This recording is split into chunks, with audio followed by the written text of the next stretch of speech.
नमस्कार, स्वागत है आप सभी का हिस्ट्री 360 चैनल में। मैं रवि कुलरिया राजस्थान से। आज के इस वीडियो में हम पढ़ेंगे राजस्थान करंट अफेयर्स नवंबर 2022 का, जो कि आने वाली शिक्षक भर्ती परीक्षाओं के लिए second grade, third grade, CET, RAS सभी प्रकार की परीक्षाओं के लिए बहुत इंपॉर्टेंट है। सबसे पहले दो युद्धाभ्यास मैंने यहाँ पर लिखे हैं, ओस्ट्रा हिंद और शत्रुनाश। ये पहला भारत और ऑस्ट्रेलिया के बीच में हुआ है, दूसरा भारत की ही जो सेना है उसकी दक्षिणी पश्चिमी कमान द्वारा। ये इसमें भारतीय थल सेना और वायुसेना दोनों ने भाग लिया है। दोनों के दोनों है वो महाजन फील्ड फायरिंग रेंज यानी कि बीकानेर में ये हुए हैं।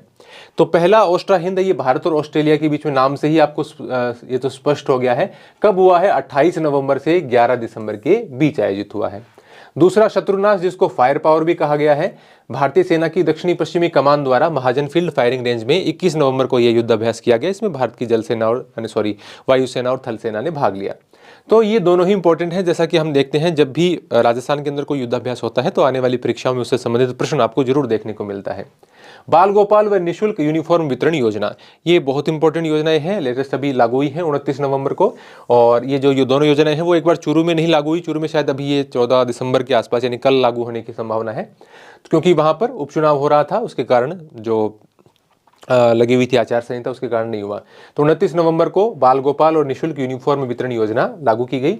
बाल गोपाल योजना में देखिए, कक्षा 1 से 8 के प्रत्येक, ये 5 कर लीजिए, 1 से 5 के प्रत्येक विद्यार्थी को 15 ग्राम सूखे दूध से 150 ml दूध बनाकर दिया जाएगा और उसमें प्रति विद्यार्थी 8.4 ग्राम चीनी की मात्रा मिलाई जाएगी। जबकि 6 से 8 के विद्यार्थियों के लिए 20 ग्राम सूखे पाउडर में से 200 ml दूध बनाया जाएगा और उसमें 10.2 ग्राम चीनी प्रति विद्यार्थी निर्धारित की गई है। वो अंदाजे से डालेंगे, लेकिन वो मात्रा वो इतनी ही मिलेगी पीछे से जो गवर्नमेंट की ओर से मिलेगी। कक्षा 1 से 8 के विद्यार्थियों के लिए 2 जोड़ी निःशुल्क यूनिफॉर्म के लिए, ये आपकी हो गई निःशुल्क यूनिफॉर्म वितरण योजना। 2 जोड़ी के लिए रुपए निर्धारित किए गए 740। इसमें से गवर्नमेंट ने कहा है कि 540 हमने खर्च कर दिए हैं 2 जोड़ी कपड़े खरीदने के लिए, उसका जो कपड़ा है वो खरीदने के लिए। बाकी के बचे हुए 200 रुपए हैं, उसमें आपको सिलाई करवानी है। मुख्यमंत्री ने खुद माना कि ये जो राशि है वो अपर्याप्त है, लेकिन आप मैनेज कीजिए।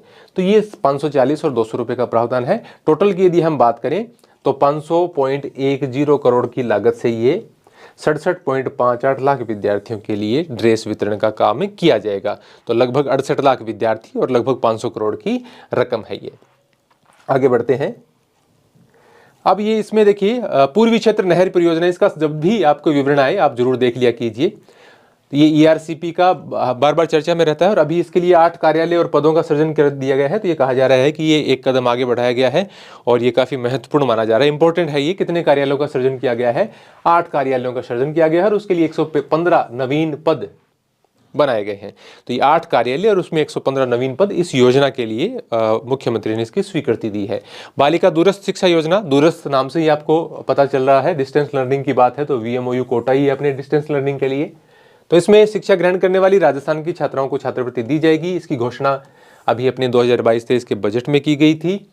फीस पुनर्भरण की योजना है, जितनी राशि फीस की लगी है उसके लिए आवेदन करेंगे तो वो वापस मिल जाएगी। ईडब्ल्यूएस को 10% आरक्षण, ये डायरेक्ट आपके राजस्थान से जुड़ा हुआ नहीं है, लेकिन चूंकि पूरे भारत को प्रभावित करने वाला मुद्दा है तो इसके बारे में आपको जानना चाहिए। चीफ जस्टिस यूयू ललित की अध्यक्षता वाली, जो कि अभी रिटायर हो चुके हैं और इनके स्थान पर डीवाई चंद्रचूड़ बन चुके हैं। तो 5 सदस्यीय बेंच ने 3-2 से ये फैसला सुनाया, यानी 3 इस कानून के पक्ष में थे और दोनों ने कहा कि ये कानून खारिज होना चाहिए। तो 5 सदस्यीय बेंच ने 2019 में किए गए 103वें संविधान संशोधन की वैधता को चुनौती देने वाली याचिकाओं पर 4 अलग अलग फैसले दिए। बेंच ने कहा कि आर्थिक आधार पर आरक्षण और 50% की सीमा पार करना संविधान के बुनियादी ढांचे के खिलाफ नहीं है। जैसा कि नीचे मैंने लिखा भी है, 1992 के भारत सरकार बनाम इंदिरा साहनी का जो मुकदमा था, उसमें ये कहा गया था कि 50% की जो सीमा है ये पार नहीं करना चाहिए, इसको पार करना संविधान के मूल ढांचे के खिलाफ है। जबकि अभी कोर्ट ने इसके विपरीत ये माना है कि ये संविधान के मूल ढांचे के खिलाफ नहीं है 50% की आरक्षण सीमा। तो इसलिए ये जो कानून बनाया गया है वो ठीक है। जजों, जब इसमें देखिए 3 जज जो इसके फैसले के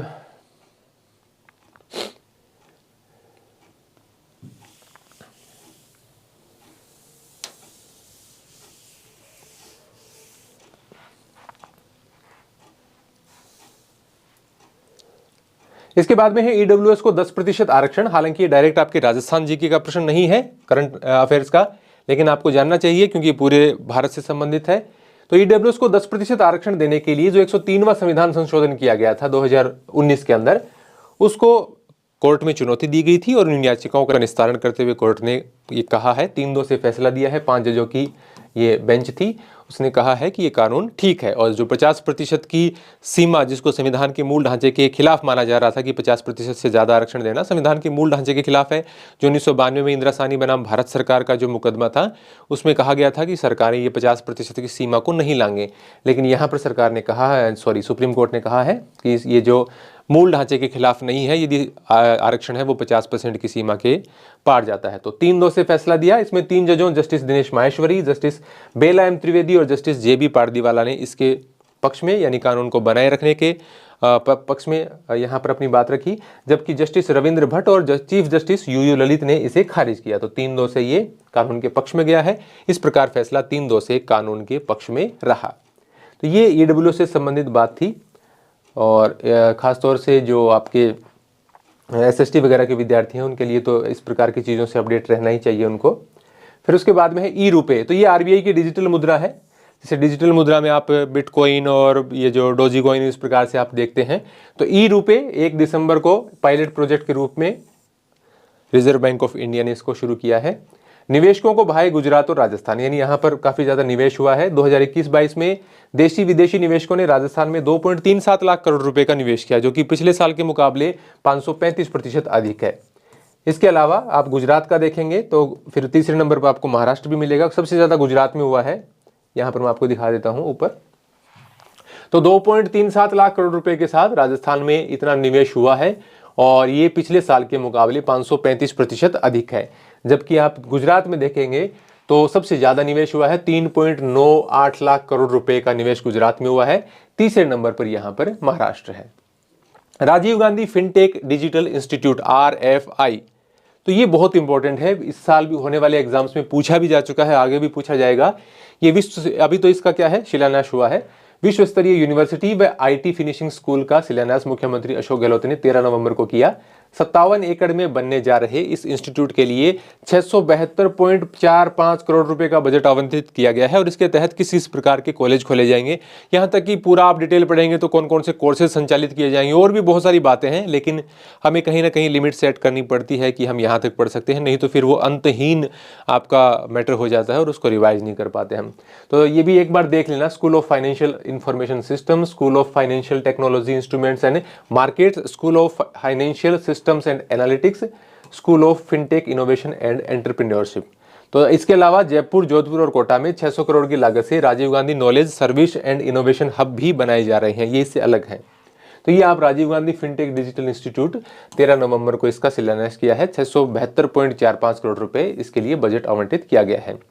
राजस्थान उच्च शिक्षा काउंसिल का गठन, तो इसमें अध्यक्ष होंगे उच्च शिक्षा मंत्री और उपाध्यक्ष दरियाब सिंह, ये जिनका नाम आप ये जरूर याद रखना। उपाध्यक्ष होंगे इसके दरियाब सिंह चूड़ावत और काउंसिल के अध्यक्ष जो है वो उच्च शिक्षा मंत्री को बनाया गया है। ये बहुत इंपॉर्टेंट क्वेश्चन है आपके लिए। इसके अलावा बहुत सारे इसके सदस्य भी हैं, उसमें से कुछ मुख्य नाम मैंने लिखे हैं उन विश्वविद्यालयों के कुलपतियों के, जिनके कुलपतियों के नाम भी आपको पूछे जा सकते हैं। जैसे डॉक्टर भीमराव अंबेडकर विधि विश्वविद्यालय के कुलपति डॉक्टर देव स्वरूप, JNVU विश्वविद्यालय के कुलपति KL श्रीवास्तव और हरिदेव जोशी पत्रकारिता विश्वविद्यालय के कुलपति प्रोफेसर सुधीर राजीव आदि को सदस्य बनाया गया है। अनिवासी राजस्थानियों हेतु एक नई नीति यहाँ पर गवर्नमेंट के द्वारा लाई गई है, उसके बारे में भी हम थोड़ा सा देख लेते हैं। हालांकि कोई बहुत ज्यादा इंपॉर्टेंट ये नहीं है। इनको एक विशिष्ट पहचान दस्तावेज के रूप में कार्ड की सुविधा भी इनके लिए शुरू की जाएगी, ऐसा कुछ दिया गया है। ये क्या है, एक सेकेंड,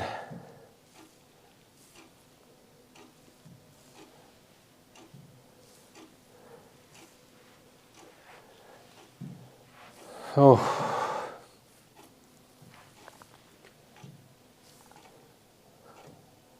देखो, बोर्ड दिखने में सुंदर लगता है, पढ़ने में थोड़ा इंटरेस्टिंग लगता है, लेकिन इसकी भी अपनी समस्याएं हैं। अब यहाँ पर इतनी ज़्यादा लाइटिंग है कि मेरा सर चकराने लग गया है और मेरा मन ये कर रहा है कि मैं इससे आगे का जो पार्ट है आपका वो मोबाइल में करवा देता हूँ। मेरे लिए आसानी रहेगी, मेरे को कम समय लगेगा और अभी जैसे आपको बोर्ड दिख रहा है ना, बिल्कुल साफ, कितने सुंदर से दिख रहे हैं। मुझे बहुत ही इसमें मतलब बहुत ज़्यादा लाइटिंग सी लग रही है, अजीब सा इसमें, मतलब सर दुखने लग जाता है। मुझे वीडियो देखने में बहुत अच्छा लगता है जब मैं इसके ऊपर बनाता हूँ, लेकिन वीडियो बनाने में मुझे बहुत ख़राब लगता है। तो मेरा थोड़ा सर दर्द है, मैं कोशिश करूँगा अभी इस वीडियो को फ़ोन पर रिकॉर्ड कर दूँगा, उस पर भी आपको अच्छे से समझ में आएगा, आवाज़ भी बहुत अच्छे से आएगी। सिर्फ मैं दिखूंगा नहीं, उसकी कोई ज़्यादा विशेष आवश्यकता भी नहीं है, तो आप उसमें देख लीजिए इसको, है ना। हमने फ़ोन पे स्विच कर लिया है। अनिवासी राजस्थानियों हेतु एक नई नीति यहाँ पर गवर्नमेंट द्वारा लाई गई है। 7 अक्टूबर को ये लॉन्च हुई है और इसमें एक विशेष पॉइंट था जो मैंने यहाँ पर लिखा है, उनको एक विशिष्ट पहचान दस्तावेज के रूप में कार्ड की सुविधा उनके लिए शुरू की जाएगी। उनके लिए अलग से एक प्रकार का पहचान कार्ड यहाँ पर बनेगा। आपदा मित्र योजना, आपदा की स्थिति में जैसे बाढ़ आ जाती है, भूकंप आ जाता है, ऐसी स्थितियों से निपटने के लिए राष्ट्रीय आपदा प्रबंधन द्वारा एक योजना संचालित की जा रही है। इसके तहत राज्य के 13 जिलों में 4700 आपदा मित्रों को प्रशिक्षण दिया जाएगा। Rajasthan state funded university bill, अभी ये पारित नहीं हुआ है, अभी इसका मतलब मसौदा ही तैयार किया गया है। इसके माध्यम से ये हो पाएगा कि अभी एक यूनिवर्सिटी के जो टीचर्स हैं, उनके कर्मचारी हैं, वो एक ही यूनिवर्सिटी में रहते हैं, उनका किसी दूसरी यूनिवर्सिटी में ट्रांसफ़र वगैरह नहीं हो सकता। तो अब इसके लिए प्रयास किए जा रहे हैं। उच्च शिक्षा विभाग द्वारा इसका ड्राफ्ट बनाकर विधि विभाग को भेजा गया है। यदि यह बिल पारित हुआ तो शिक्षकों, अधिकारियों और कर्मचारियों का विभिन्न विश्वविद्यालयों में तबादला हो सकेगा। राजस्थान ग्रामीण पर्यटन नीति 2022, ये काफ़ी कुछ आपकी मिलती जुलती है जो राजस्थान की पर्यटन नीति है उससे। 24 नवंबर को ये नीति लागू की गई है। इसमें ग्रामीण गेस्ट हाउस, कृषि पर्यटन इकाई, कैंपिंग साइट, कैरावेन पार्क, इनकी स्थापना होगी। 15 मीटर चौड़ी सड़क पर न्यूनतम 1000 वर्ग मीटर और अधिकतम 2 हेक्टेयर कृषि भूमि पर ऐसी 4 इकाइयों की अनुमति मिलेगी। इसके लिए आपको कोई लैंड कन्वर्जन नहीं करवाना पड़ेगा। यानी ऐसा नहीं है कि आपकी कृषि भूमि है तो आपको उसमें कॉमर्शियल में कन्वर्ट करवाना पड़ेगा, उसके चार्जेस देने पड़ेंगे, ऐसा कुछ नहीं होगा। आप जो बिल्डिंग बना रहे हैं उसके प्लान की अप्रूवल की आपको आवश्यकता नहीं होगी। इसके अलावा स्टाम्प ड्यूटी में 100% छूट मिलेगी। तो ये कुछ बातें हैं राजस्थान ग्रामीण पर्यटन नीति की। नवीन राजस्थान स्टार्टअप नीति 2022, इसका अनुमोदन किया गया है। तो मंत्रिमंडल द्वारा नवीन राजस्थान स्टार्टअप नीति 2022 का अनुमोदन किया गया है। इस नीति से प्रदेश के स्टार्टअप, उद्यमशील विद्यार्थियों, ग्रामीण स्टार्टअप और संस्थानिक इंक्यूबेशन सेंटर्स को फायदा मिलेगा। कोई ज़्यादा इंपॉर्टेंट नहीं है ये। राजस्थान बेघर और पुनर्वास नीति, ये देखिए ज़्यादातर आपको ये दिख रहे हैं, ये एक मंत्रिमंडल की बैठक हुई थी, उसमें फैसले लिए गए हैं। नीचे मैंने लिखा भी है इसके बारे में। मंत्रिमंडल बैठक में इसका अनुमोदन किया गया। इसके तहत 50 वर्ग फीट प्रति व्यक्ति की न्यूनतम जगह के छत उपलब्ध करवाने व विक्षिप्त महिला, बीमार श्रेणी के लोगों को पर्याप्त निजता व सुरक्षा उपलब्ध कराए जाने के प्रावधान इसमें किए गए हैं। राजस्थान बेघर और पुनर्वास नीति 2022, ऐसे लोग जिनके पास घर नहीं है उनके लिए ये है। खिलाड़ियों को आरक्षण, ये देखिए 2% आरक्षण दिया ही जा रहा है, लेकिन यहाँ पर कुछ और सर्विसेज इसमें शामिल की गई हैं। मंत्रिमंडल ने राज्य के उत्कृष्ट खिलाड़ियों को राजकीय सेवाओं में 2% आरक्षण का लाभ Rajasthan engineering subordinate services, electric inspectorate branch में, और Rajasthan science and technology state and subordinate सेवाओं में, तो इन 2 विभागों के अंदर भी यहाँ पर सेवाओं में 2% आरक्षण अब दिया गया है। बूंदी की राजकीय ITI का नाम बदलकर डॉक्टर भीमराव अंबेडकर राजकीय औद्योगिक प्रशिक्षण संस्थान कर दिया गया है। यानी ये लास्ट वाला तो ITI का ही पूरा नाम है, तो ये चेंज किया गया है मंत्रिमंडल की बैठक में।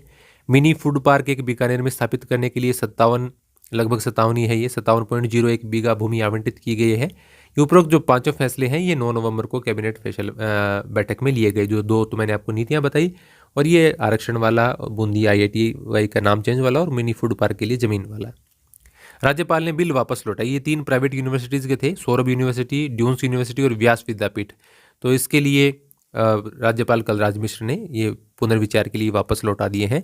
रिजर्व बैंक स्टैटिस्टिक्स रिपोर्ट, अब इस रिपोर्ट में काफ़ी सारी बातें हैं। RBI की सालाना हैंडबुक ऑफ स्टैटिस्टिक्स और इंडियन स्टेट्स के अनुसार देश में औसतन 373 रुपये दैनिक मजदूरी मिलती है।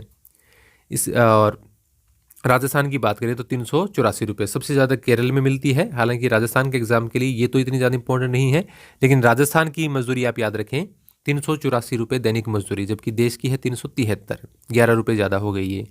सबसे ज़्यादा देनदारी यानी कर्ज उत्तर प्रदेश और महाराष्ट्र के ऊपर है। आसानी से उद्योग धंधे लगाने के मामले में आंध्र प्रदेश पहले स्थान पर, यूपी दूसरे स्थान पर, और राजस्थान का याद रखो, राजस्थान का इसमें 8वें स्थान पर है रिजर्व बैंक ऑफ इंडिया के मुताबिक। और कुल खाद्यान्न पैदा करने के मामले में राजस्थान चौथे नंबर पर है 2.42 करोड़ टन के साथ। चौथे पर, पहले पर यूपी, फिर मध्य प्रदेश, पंजाब और चौथे पर Rajasthan. Industrial park system rating system 2.0, इसमें राजस्थान की 28 औद्योगिक क्षेत्रों ने जगह बनाई है। ये एक मतलब लिस्ट जारी की गई। मतलब कौन सा इंडस्ट्रियल पार्क बेहतर है उसके आधार पर। तो इसमें राजस्थान के 28 औद्योगिक क्षेत्रों ने जगह बनाई। महारो स्वस्थ गांव और महारी ढाणी योजना, डोरी, ये कई बार संगठन का नाम आ चुका है, डॉक्टर्स ऑफ राजस्थान। संगठन से जुड़े विभिन्न देशों में काम करने वाले राजस्थानी मूल के डॉक्टर्स अपने गांव में प्राथमिक स्वास्थ्य केंद्र का भवन बनाकर देंगे। इसमें स्टाफ लगाने की जिम्मेदारी सरकार की होगी। डोरी के अध्यक्ष डॉक्टर जयवीर राठौड़, ये नाम भी याद रखना, नागौर जिले के मकराना तहसील के नगवाड़ा गांव में उप स्वास्थ्य केंद्र का भवन बनाकर दिया है। यानी राजस्थान के वो डॉक्टर जो विदेशों में रह रहे हैं, उनका संगठन है डोरी। इनके लिए सरकार ने एक प्रस्ताव दिया था कि आप जो है वो अपने अपने जो गांव हैं या विभिन्न और आसपास के गांव में आप भवन बनाकर दो प्राथमिक स्वास्थ्य केंद्र का, उसमें स्टाफ की नियुक्ति सरकार करेगी। तो ऐसा उनके जो अध्यक्ष है जयवीर राठौड़, उन्होंने शुरुआत कर दी है नागौर जिले के मकराना तहसील के नगवाड़ा गांव में उप स्वास्थ्य केंद्र भवन बनाकर। हेलो मायड भाषा रो, तो ये राजस्थानी भाषा को मान्यता दिलवाने के लिए ये जोधपुर से इस अभियान की शुरुआत की गई राजस्थानी युवा समिति द्वारा। पाली धरा पर लाग्यो मेलो, ये देखिए जम्बूरी वाला हर महीने न्यूज आती रहती है। प्रदेश में 67 साल बाद होने वाली 18वीं राष्ट्रीय जम्बूरी के प्रोमो गीत को 3 दिसंबर शनिवार को नो बैग डे के दिन सभी सरकारी स्कूलों में गाया जाएगा। अब तो 3 दिसंबर निकल गया है तो गा दिया गया है। जम्बूरी में देश विदेश के 35,000 स्काउट गाइड हिस्सा लेंगे। तो ये पाली में होने जा रहा है, आपको पता ही है। तो इसका एक गाना लॉन्च किया गया है, पाली धरा पर लाग्यो मेलो। ऑपरेशन खुशी, 1 नवंबर से 31 दिसंबर तक जयपुर पुलिस द्वारा बाल श्रम के विरुद्ध ये एक अभियान चलाया गया, ऑपरेशन खुशी के नाम से। सड़क सुरक्षा जीवन रक्षा अभियान, उदयपुर जिले से इस अभियान को शुरू किया गया है। और पिछली बार अपने सड़क सुरक्षा में शायद थीम भी यही थी, मैंने एक PDF में आपको बताया भी था। यूडाइस प्लस रिपोर्ट 2021-22, राजस्थान समेत 5 राज्यों को पढ़ाई के बेहतर स्तर के लिए लेवल 2 में शामिल किया गया। हालांकि इसकी रिपोर्ट काफ़ी बड़ी थी, मैंने उसके सारे बिंदु नहीं लिखे। और अभी स्कूलों में तो दूसरे भी आंकड़े अपडेट करवाए जा रहे हैं 2022-23 की। हालांकि उसकी रिपोर्ट तो अगले साल आएगी, लेकिन इसकी रिपोर्ट के राजस्थान से संबंधित ज़्यादा आंकड़े वहाँ पर नहीं दिए गए थे, तो मैंने नहीं लिखा फिर देश के ज़्यादा आंकड़े। चेस इन स्कूल, यानी शतरंज खिलाया जाएगा स्कूलों में नो बैग डे के दिन। कौन से नो बैग डे? हर हफ्ते का शनिवार है वो नो बैग डे होता है आजकल गवर्नमेंट स्कूल्स में। तो यहाँ पर तीसरे शनिवार को नो बैग डे के दौरान शतरंज खेला जाएगा। तीसरे शनिवार को, हर शनिवार को नहीं, तीसरे को। तो 19 नवंबर से ये शुरू हो गया। शिक्षा मंत्री BD कल्ला ने कहा कि प्रदेश के सभी स्कूलों में चेस बोर्ड की खरीद की जाएगी। बच्चों को मोबाइल की लत छुड़वाने में भी ये खेल सहायक होगा। सौर कृषि आजीविका योजना, PM कुसुम योजना, इसके भी घटक A, B, C ये आते हैं कि राज्य सरकार ने 17 अक्टूबर को ये योजना शुरू की है। PM कुसुम योजना जो ऑल इंडिया में लागू है, प्रधानमंत्री कुसुम योजना सौर ऊर्जा के लिए, उसके तहत ही इसको लागू किया गया है। योजना में बंजर या अनुपयोगी जमीन किसानों को सौर ऊर्जा संयंत्र लगाने के लिए लीज पर दी जा सकेगी। इसके लिए उन्हें ऑनलाइन रजिस्ट्रेशन करवाना होगा। राजस्थान हैंडीक्राफ्ट प्रदर्शनी राजीविका द्वारा नई दिल्ली में आयोजित की गई नवंबर में। राजस्थान हस्तशिल्प प्रदर्शनी, राजस्थान राज्य गाड़िया लोहार कल्याण बोर्ड, 3 बोर्ड तो मैंने आपको पिछले महीने बता दिए थे, इसका भी मैंने जिक्र कर दिया था वीडियो के अंदर। तो इसके प्रस्ताव को मंजूरी दी है। इस बोर्ड में 1 अध्यक्ष, 1 उपाध्यक्ष और 5 सदस्य सहित टोटल हो गए 7। 5 मेंबर प्लस 1 अध्यक्ष और 1 उपाध्यक्ष, टोटल हो गए 7। सामाजिक न्याय और अधिकारिता विभाग इसका प्रशासनिक विभाग होगा। अम्मा पायलट प्रोजेक्ट, ये पोषण से संबंधित है, स्क्रीनिंग की गई।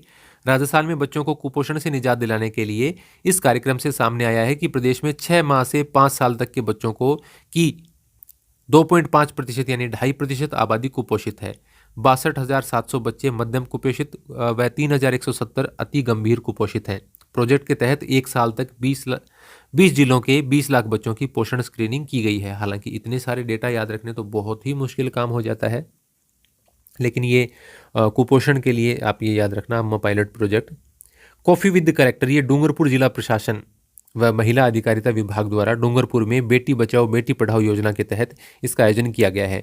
हालांकि ये प्रश्न देखने में लगते हैं कि भी जिला प्रशासन से संबंधित है, स्टेट लेवल पर हमको ये क्या पढ़ने की आवश्यकता है, लेकिन आप जो अधीनस्थ बोर्ड है उसका पैटर्न देखेंगे तो आप ये पाएंगे कि वो कहीं से भी प्रश्न पूछ लेते हैं। जैसे जैसने की लाडली का भी जैसलमेर वाला वो पूछ लिया, मतलब ये जो जिला प्रशासन के द्वारा अभियान चलाए जाते हैं उनके भी प्रश्न पूछ लेते हैं। राजीव गांधी किसान बीज उपहार योजना, तो रबी सीजन 2022-23 से ये योजना राजस्थान राज्य बीज निगम द्वारा लागू की जा रही है। रबी सीजन में गेहूं, चना, सरसों व जौ के बीज दिए जाएंगे।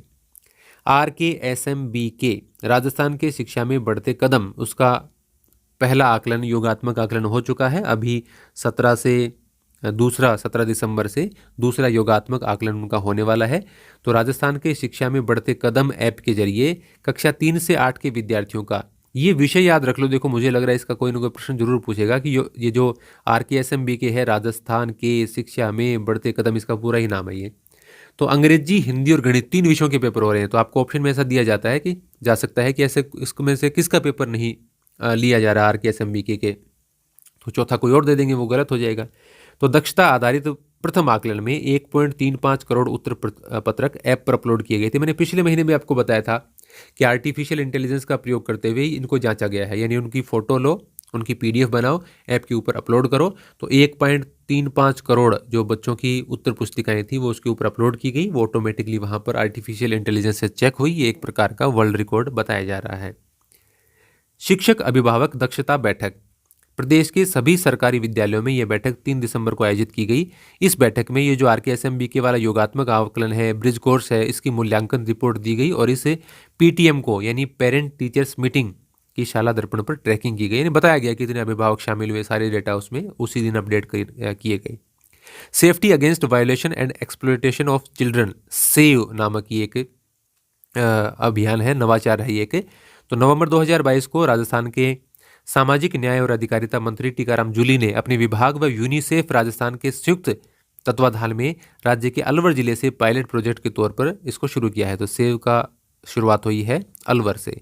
इसका उद्देश्य बच्चों के सर्वांगीण विकास के लिए शिक्षा, सुरक्षा, स्वास्थ्य जैसी मूलभूत सुविधाएं उपलब्ध करवाना है। बीकानेरी फूड्स इंटरनेशनल लिमिटेड, इसका IPO आने वाला है जरा, जिसमें पब्लिक के लिए शेयर उपलब्ध करवाए जाते हैं। तो ये आपकी जो बीकाजी भुजिया आते हैं वो कंपनी से संबंधित है। PWD ऐप 2.0, तो दिव्यांगजनों की निर्वाचन प्रक्रिया से जोड़ने के लिए भारत निर्वाचन आयोग ने person with disability app launch की है। तो ये निर्वाचन आयोग ने लॉन्च की है और दिव्यांगजनों को निर्वाचन प्रक्रिया से जोड़ने से संबंधित है। ऊंट संरक्षण, तो ये एक नई योजना सरकार लाई है जिसमें 5 और 5 10,000 रुपये दिए जाएंगे। राज्य सरकार ने उष्ट संरक्षण योजना का अनुमोदन किया है। इसके लिए 2.60 करोड़ रुपए के वित्तीय प्रावधान को भी स्वीकृति दी गई है। योजना के अंतर्गत पशु चिकित्सक द्वारा मादा ऊंट एवं बच्चे के टैग लगाकर पहचान पत्र देने के बाद ऊंट पालक को 5,000 रुपये और प्रत्येक पहचान पत्र के लिए पशु चिकित्सक को 50 रुपये का मानदेय और ऊंट के बच्चे के 1 वर्ष पूर्ण होने पर द्वितीय किस्त के रूप में 5,000 रुपये का प्रावधान किया गया है। पहचान के लिए उस पर टैग लगाएगा डॉक्टर। तो पशुपालक को तो मिलेंगे 5,000 रुपये और जो ऊंट का बच्चा 1 वर्ष का हो जाएगा तो 5 और मिल जाएंगे, और जो पशु चिकित्सक है उसको 50 रुपये मिलेंगे। दोनों किश्तों की राशि ऊंट पालक के बैंक खाते में भेजी जाएगी। इस निर्णय से ऊंट पालकों को आर्थिक संबल के साथ प्रोत्साहन मिल सकेगा। उल्लेखनीय है कि वर्ष 2022-23 के बजट में ऊंट संरक्षण और विकास नीति लागू करने के लिए 10 करोड़ रुपए का प्रावधान किया गया था। जवाबदेही कानून, तो ये अभी लागू नहीं हुआ है। राजस्थान सरकार ने जवाबदेही विधेयक 2022 को विधानसभा में रखने से पहले आमजन से सुझाव मांगे हैं, लेकिन ड्राफ्ट की भाषा जटिल अंग्रेजी में होने के कारण इसका विरोध हुआ है कि आमजन इसको समझेगा कैसे। राजस्थान परमाणु विद्युत परियोजना रावत भाटा, तो इसकी जो 7वीं और 8वीं इकाई का अधूरा काम पड़ा था कूलिंग टावर का, इसको अब तेजी से पूरा किया जा रहा है। इसका ठेका दिया गया है L&T को, यानी लार्सन एंड टूब्रो कंपनी को 1296 करोड़ का ठेका दिया गया है। राजस्थान परमाणु विद्युत परियोजना में 700 मेगावाट की 2 इकाइयां हैं। ये इकाइयां 2011 से निर्माणाधीन है और संभवतः 2024 तक एक इकाई से विद्युत उत्पादन शुरू हो जाएगा। तो कब तक शुरू होने की संभावना है? 2024 तक। 700 मेगावाट की 2 इकाइयां हैं। ये जो परमाणु परियोजना है इससे संबंधित प्रश्न आते रहते हैं।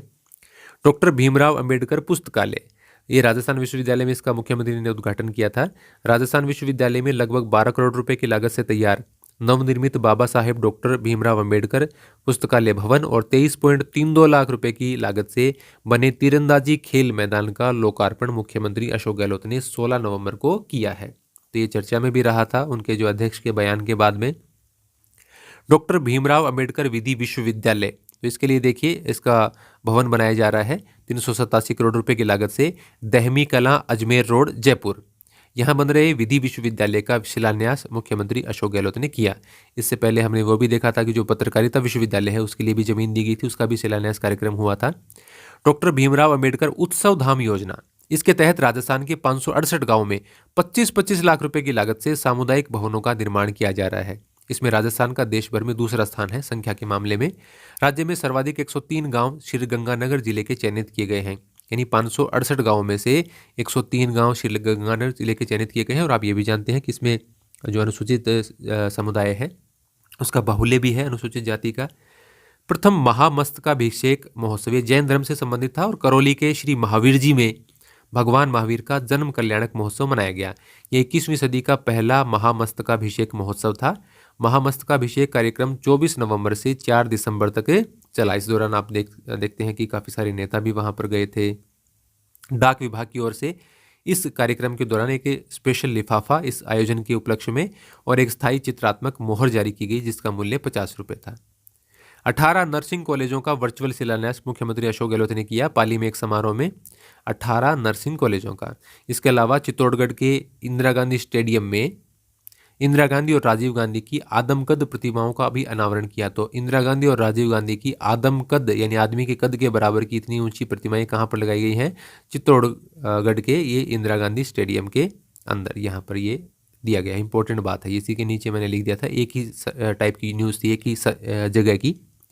सेई व साबरमती नदी जलाशय, तो यहाँ पर 27 नवंबर 2022 को मुख्यमंत्री अशोक गहलोत ने उदयपुर की कोटड़ा तहसील में सेई नदी और साबरमती नदी पर जलाशयों के निर्माण के लिए 2554.23 करोड़ रुपए के वित्तीय प्रावधान को मंजूरी दी।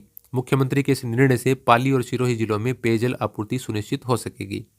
पश्चिम क्षेत्रीय सम्मेलन, राष्ट्रीय न्यायिक अकादमी का 2 दिवसीय सम्मेलन 29-30 अक्टूबर को जोधपुर में आयोजित हुआ। राष्ट्रीय न्यायिक अकादमी का जोधपुर से आप याद रखें, कैसे अटैच कर सकते हैं आप समझ सकते हैं। इसका उद्घाटन राज्यपाल कलराज मिश्र के द्वारा किया गया। पचपदरा रिफाइनरी, यहाँ पर देखिए कंप्रेशर लगाया गया है 800 टन वजन का, जो इटली से मंगवाया गया।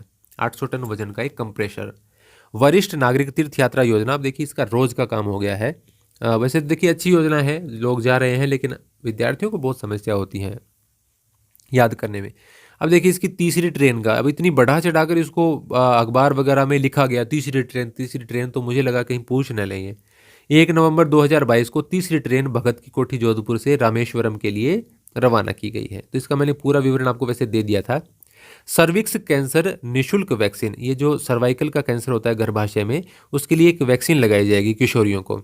तो सीरम इंस्टीट्यूट द्वारा बनाई गई, जो उसने आपकी कोरोना वाली वैक्सीन का भी चर्चा में आपका रहा था, सर्वाइकल यानी गर्भाशय ग्रीवा कैंसर वैक्सीन को केंद्र सरकार ने निःशुल्क इम्यूनाइजेशन प्रोग्राम में शामिल किया है। जो निःशुल्क आपने बहुत सारे टीके लगते हैं बचपन से लेकर काफ़ी सारी उम्र तक, तो उसमें इसको शामिल किया है। अतः राजस्थान में भी अगले वर्ष से 9 से 14 वर्ष की 55 लाख बालिकाओं को ये वैक्सीन लगाई जाएगी। 9 से 14 वर्ष की बालिकाएं, एज ग्रुप भी आप याद रखना। राजीव गांधी लिफ्ट कैनाल, इसका तीसरे फेज का काम शुरू हो गया है और 2024 में पूरा होगा। राजीव गांधी लिफ्ट कैनाल 2024 में तीसरे चरण का कार्य पूरा होगा। धींगा गवर, जोधपुर की प्रसिद्ध परंपरा जिस पर बनी डॉक्यूमेंट्री को केंद्रीय सूचना और प्रसारण मंत्रालय द्वारा नेशनल फिल्म डेवलपमेंट कॉरपोरेशन के सम्मेलन में दिखाया गया। धींगा गवर, इतिहास के राजस्थान के से संबंधित आप चीज़ें पढ़ते हैं तो आप बताइए इसका मतलब क्या है, ये क्या कौन सी परंपरा है, क्या सिस्टम है ये। मुख्य प्रमुख व्यक्ति और स्थानों में देखिए उमेश मिश्रा ये हमारे डीजीपी बने हैं, 35वें डीजीपी बने हैं, बहुत इंपॉर्टेंट बात है। 3 नवंबर को एमएल लाठर के स्थान पर बने हैं। कार्यकाल इनका अक्टूबर 2024 तक रहेगा। 1989 बैच के आईपीएस ऑफिसर हैं। रुक्मणी रियार हनुमानगढ़ की जिला कलेक्टर हैं। चूरू के जिला कलेक्टर जो हैं, जो सिद्धार्थ हैं, सिद्धार्थी नाम होना चाहिए शायद उनका, हमारे जिले का कलेक्टर भूल गया मैं, क्या नाम है, सिद्धार्थ से आगे, सही है। हनुमानगढ़ की जिला कलेक्टर जिन्हें केंद्र सरकार ने जिला स्तरीय ई गवर्नेंस पहल में उत्कृष्टता के लिए राष्ट्रीय ई गवर्नेंस पुरस्कार 2022 दिया गया है। यह पुरस्कार इन्हें श्रीगंगानगर की कलेक्टर रहते गंग नहर सिंचाई कंप्यूटराइजेशन प्रोजेक्ट के लिए दिया गया है। अभी ये हनुमानगढ़ की जिला कलेक्टर हैं। और सिद्धार्थ सिहाग जिनको पिछले साल एक पुरस्कार मिला था केंद्र सरकार की ओर से, वो इनके पति हैं जो कि चूरू के जिला कलेक्टर हैं। आनंद कुमार राजस्थान के नए गृह सचिव नियुक्त किए गए हैं। काफ़ी सारी नियुक्तियां हुई, ट्रांसफर वगैरह हुए उस समय, तो एक मैंने गृह सचिव का लिख दिया, बाकी तो देखिए इतना कुछ कहाँ याद रह पाता है, तो मैंने नहीं लिखा। सौम्या गुर्जर, ये राजनीतिक मामला है, कई बार हट गए फिर आ गए, ऐसे इस पूरा चलता रहता है। तो अभी यहाँ पर दोबारा चुनाव हो रहे थे तो हाईकोर्ट द्वारा इनकी बर्खास्तगी को खारिज करने के बाद ये एक बार फिर पुनः जयपुर ग्रेटर निगम की मेयर बनी है। जयपुर ग्रेटर निगम की मेयर हैं। अभी पीछे इनको हटा दिया गया था, चुनाव हो रहा था, चुनाव के दिन में मतगणना से पहले ही हाईकोर्ट का फैसला आ गया, उनकी बर्खास्तगी को खारिज कर दिया गया और वो दोबारा मेयर बन गई। सरकार द्वारा सौम्या को बर्खास्त करने के बाद मेयर के चुनाव करवाए जा रहे थे, वोटिंग हो चुकी थी, लेकिन नतीजे घोषित करने से पहले ही हाईकोर्ट का फैसला आने के कारण चुनाव रद्द हो गए। अरुंधति चौधरी, कोटा की नेशनल बॉक्सिंग चैंपियन को सेना में हवलदार रैंक पर ज्वाइनिंग का ऑफर मिला है। तो ये पहली होंगी प्रदेश की ओर से जो स्पोर्ट्स कोटे से सेना में शामिल होंगी। मैं महिलाओं की बात कर रहा हूँ। अरुंधति चौधरी, सेना में हवलदार के पद रैंक पर इनको ज्वाइनिंग का ऑफर मिला है, तो स्पोर्ट्स कोटे से सेना में शामिल होने वाली वे प्रदेश की पहली महिला होंगी। अभिषेक शेखावत, ये इनको आईसीसी ने नियुक्त किया है डेवलपमेंट, कोचिंग और अंपायरिंग डेवलपमेंट पर काम करने के लिए। झुंझुनू जिले के अभिषेक को इंटरनेशनल क्रिकेट काउंसिल यानी आईसीसी ने क्रिकेट डेवलपमेंट मैनेजर नियुक्त किया है। बहुत इंपॉर्टेंट क्वेश्चन है, ये याद रखना आप। सुनील अरोड़ा, इनको मुख्य चुनाव अधिकारी नियुक्त किया गया है। जो आरसीए के चुनाव होने वाले हैं, राजस्थान क्रिकेट एसोसिएशन, इन्हें मुख्य चुनाव अधिकारी नियुक्त किया गया है सुनील अरोड़ा को। डॉक्टर ज्योति किरण शुक्ला, ये भाजपा की नेता थी। अभी जो पीछे हमारा वित्त आयोग था, इससे पिछला उस अभी तो प्रद्युम्न सिंह है, पिछले वित्त आयोग की अध्यक्ष भी थी डॉक्टर ज्योति किरण शुक्ला। तो अगले वर्ष जो G20 का सम्मेलन होने वाला है नई दिल्ली में, उसमें महिलाओं के समूह की प्रतिनिधि के तौर पर इनको शामिल करने के लिए लिस्टेड किया गया है। मैनेजर पांडे बहुत प्रसिद्ध थे हिंदी साहित्य में गंभीर आलोचनात्मक लेखन के लिए। गोपालगंज बिहार के मैनेजर पांडे का देहांत हो गया। यहाँ मैंने राजस्थान में क्यों लिखा है, क्योंकि ये जोधपुर विश्वविद्यालय में JNVU में इन्होंने पढ़ाया था। कल्याण सिंह राजावत, सूर्यमिल मिश्रण पुरस्कार से सम्मानित राजस्थानी भाषा के गीतकार, जिनका हाल ही में जयपुर में निधन हो गया। कल्याण सिंह राजावत, गीतकार, जयपुर के। 3D light and sound show, अब ये देखिए हर महीने कहीं ना कहीं आता ही है, लिखना भी नहीं चाहिए था। जोधपुर के मंडोर उद्यान स्थित देवल पर 3D light and sound show का उद्घाटन किया है, लेकिन प्रश्नों की वैरायटी इस प्रकार की कर दी गई है कि शामिल कर लेना पड़ता है। इंदिरा रसोई संख्या 968, ये इसलिए चर्चित रही कि यहाँ पर ऑस्ट्रेलिया के पर्यटकों ने आया, खाना खाया, उन्होंने कहा कि काफ़ी अच्छा लगा उनको। तो जोधपुर में है 968 नंबर, ये 968। इस इंदिरा रसोई में 6 ऑस्ट्रेलियाई पर्यटकों ने खाना खाया, जो कि काफ़ी चर्चित हुआ। उदयपुर और अहमदाबाद के बीच एक ट्रेन, इसका प्रधानमंत्री नरेंद्र मोदी और रेल मंत्री अश्विनी वैष्णव द्वारा इसका उद्घाटन किया गया। तो एक नई ट्रेन शुरू की गई है उदयपुर और अहमदाबाद के बीच में। हालांकि ट्रेन वगैरह तो शुरू होती ही रहती है, लेकिन प्रधानमंत्री आए हैं तो बताया है इसको। बांसियाल और मनसा माता कंजर्वेशन क्षेत्र, ये है झुंझुनू जिले में।